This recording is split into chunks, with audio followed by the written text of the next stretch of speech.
to invite our panelists to come up. We've got our first set of about 20 questions here. Panel, you've got a mic there. I'll let you guys decide who's the best to answer this first one. What happens, Khaki, maybe this one's, I'll field this to you first. What happens to people who aren't offered shelter? And then also, how much does it cost the city not to shelter people who are experiencing homelessness? Thank you very much. So we work very hard through HSOC to make sure that when we're responding to 311 calls specifically, we're doing our very best job to assess the need of the person that we're engaging with and make sure that we're taking them to the right place and referring them to the appropriate resources. Sometimes folks who are on the street don't want to come inside. It takes a long time to build relationships with people and build the kind of trust that you need to be able to change someone's lifestyle. And a lot of that relationship building happens by meeting the person where they're at. So it's not just a simple answer of what exactly happens with a person. I can tell you that we do know there are about 4,000 unsheltered people in the city and county of San Francisco tonight. And at any given time, we have about 1,000 people on our shelter wait list.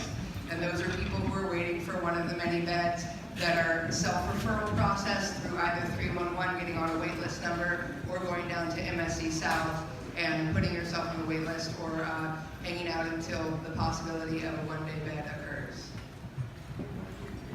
Great, thanks, Khaki. And we have this another question. How much does it cost the city not to shelter people who are experiencing homelessness?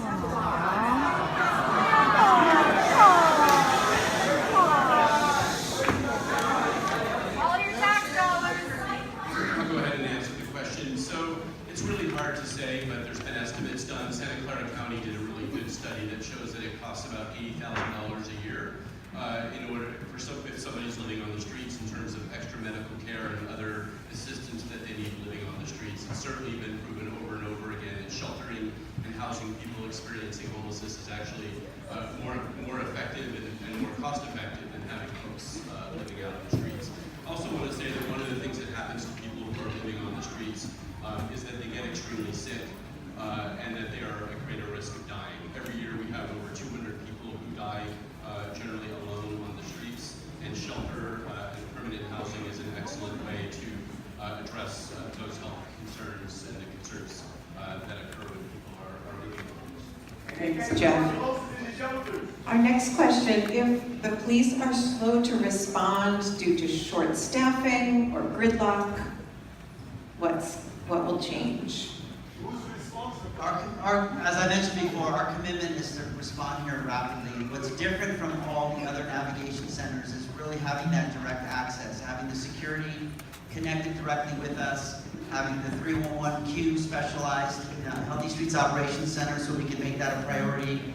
But we are going to be here. We're going to be here several times a day. Captain Del Carlo is here. He's going to make it a point with his officers that they expedite the response to any calls for service here. You have our commitment on behalf of the department to make sure that this area is safe and everything here is addressed. Okay, thank you, Commander. Next question. I'm sure everybody wants to hear the questions from the public. How are you going to ensure that the residents of the Navigation Center are not doing drugs in our neighborhood? Get over it.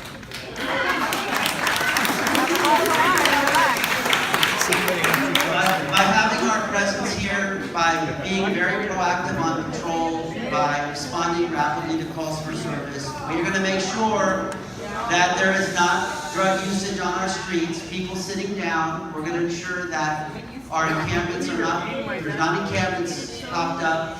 We're going to address all of it, just like we do all the other navigation centers. That's why crime is down in those areas. We're going to do that.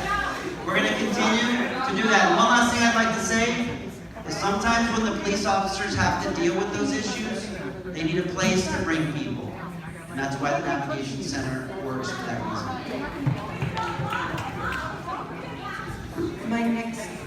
The next question is from a mom. She says, I'm a mom. How will my son be safe playing next to this Navigation Center?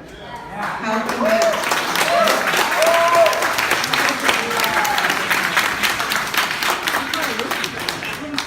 can the smallest survive next to the most vulnerable in society?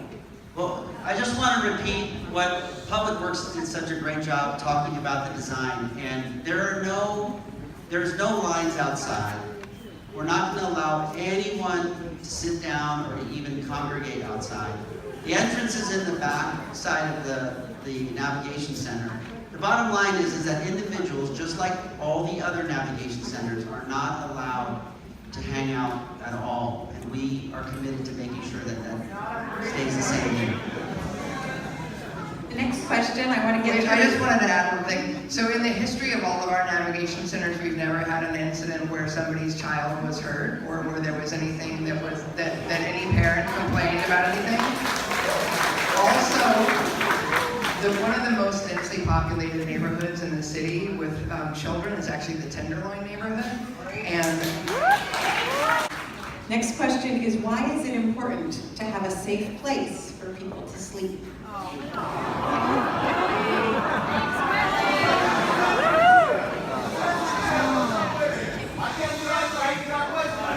Next question.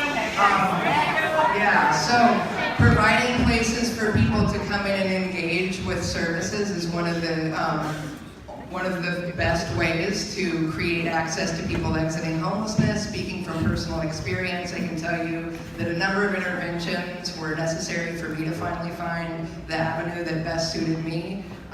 Living on the streets, there's a variety of reasons why people find themselves in that situation.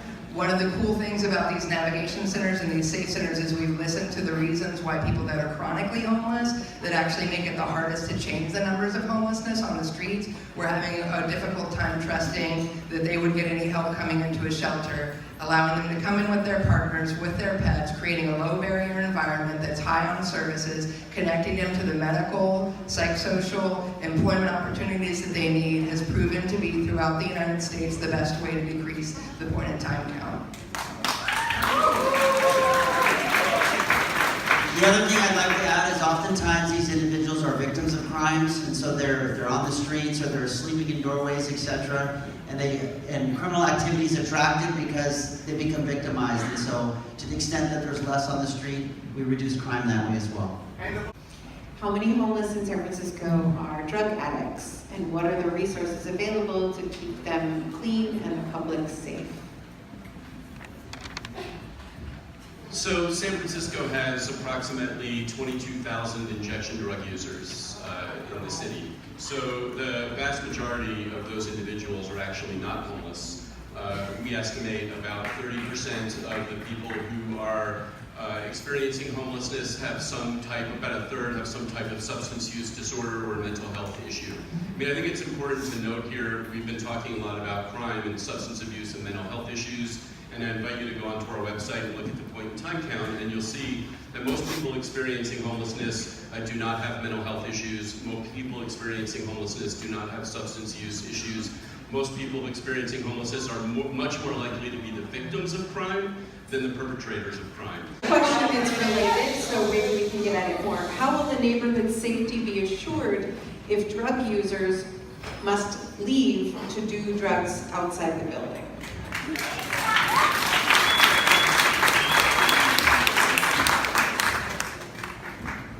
As mentioned before, our plan is to make sure that we're monitoring the safety zone very closely. We've been very successful to do this in other neighborhoods. We're not going to allow sales, usage, people sitting on the sidewalk, putting together a tent, club, or other structure. So we're committed and we know exactly how to make sure our community stays safe, and we plan on doing so.